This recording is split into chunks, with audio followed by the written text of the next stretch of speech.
మా చిన్నప్పటి నుంచి రైల్వే పెట్లంటే అయ్యే అయితే గీతే లోపల కొద్దిగా చిన్నపాటి మార్పులు తప్పించి ఏముండేది కాదు. ఆ రైలు ఇంజన్లోకి వచ్చేటప్పటికి ఒకప్పుడు పొగతో నడిచేవి, బొగ్గుతో నడిచేవి, ఆ తర్వాత డీజిల్తో నడిచాయి, ఆ తర్వాత ఎలక్ట్రికల్తో నడిచాయి. బట్ రైలు బోగీలు చూస్తే ఏది రిజర్వ్డ్ అయితే ఒక రకంగా, మన జనరల్ అయితే ఒక రకంగా ఉండటం, అదే మోడల్ రైలు అనేది తాత ముత్తాతల నుంచి అలాగే సాగుతుంది బ్రిటిష్ వాళ్ళ నుంచి. అట్లాంటి రైలు రూపురేఖలు మార్చి ఒక విమానం తరహా సర్వీసెస్ కిందకి మార్చింది వందే భారత్ వచ్చిన తర్వాత. ఇప్పుడు ఆ వందే భారత్ కాస్త వందే స్లీపర్ లాంటివి కూడా అవుతున్నాయి. ఇవే కాకుండా ఇంకా రైళ్లల్లో అనుసరించాల్సిన అంటే ఇప్పటికే రైల్వే స్టేషన్లో ఆధునీకరణ జరుగుతుంది.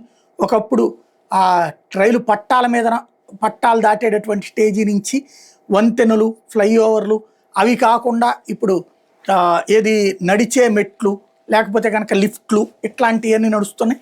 అట్లాగే బ్యాటరీ కార్లు, ఇవన్నీ కూడా. ఇవే కాకుండా ఇంకా లోపల కూడా అనేక మార్పులు ఉన్నాయి, ఇంకా చాలా చేయాల్సి ఉంది.